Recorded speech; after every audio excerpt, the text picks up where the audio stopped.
एक समय की बात है, सुनहरे खेतों से घिरे एक अनोखे छोटे से गांव में सैम नाम का एक दयालु किसान रहता था। किसान सैम के पास मैक्स नाम का एक वफादार कुत्ता था। मैक्स एक मजबूत भूरे रंग का कुत्ता था जिसकी आंखें चमकती थीं और दिल साहस से भरा था। हर सुबह किसान सैम सूरज से पहले उठता और अपने खेतों की देखभाल के लिए निकल जाता।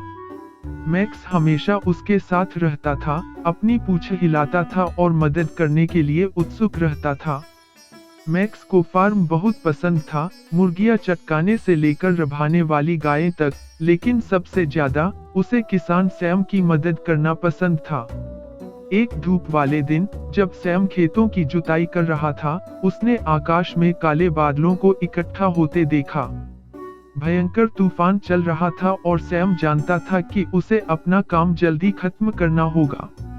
जैसे ही हवा तेज होने लगी और बारिश होने लगी, सैम का ट्रैक्टर कीचड़ भरे मैदान में फंस गया। मैक्स, तूफान के बदतर होने से पहले हमें भेड़ों को खलिहान में लाना होगा, सैम तेज हवा पर चिल्लाया। एक पल की भी झिझक के बिना मैक्स हरकत में आ गया। वह भेड़ों को इकट्ठा करने के लिए भौंकते हुए खेतों में दौड़ने लगा। एक एक करके वह उन्हें खलिहान की सुरक्षा की ओर ले गया। जैसे ही आखिरी भेड़ सुरक्षित रूप से अंदर थी, गड़गड़ाहट की एक तेज आवाज ने मुर्गियों को डरा दिया, जिससे वे तितर-बितर हो गईं। मैक्स ने कोई समय बर्बाद नहीं किया। वह बारिश के बीच भाग गया, डरी हुई मुर्गियों को इकट्ठा किया और उन्हें वापस उनके दड़बे में ले गया।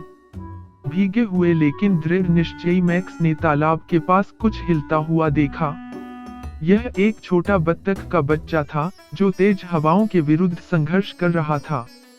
मैक्स ने सावधानी से बत्तख के बच्चे को अपने मुंह में उठाया और खलिहान की गर्मी में ले आया और उसे उसकी मां से मिला दिया। जैसे ही तूफान आखिरकार थम गया, किसान सैम ने चारों ओर देखा और अपने सभी जानवरों को सुरक्षित और स्वस्थ पाया। वह घुटनों के बल बैठ गया और मैक्स को कसकर गले लगा लिया। तुम एक बहादुर और मददगार कुत्ते हो, मैक्स। मैं तुम्हारे बिना यह नहीं कर पाता। मैक्स ने खुश और गर्वित होकर अपनी पूंछ हिलाई। उस दिन से मैक्स को गांव में सबसे बहादुर मददगार के रूप में जाना जाने लगा, जो खेत में अपने दोस्तों की रक्षा करने और उन्हें बचाने के लिए हमेशा तैयार रहता था।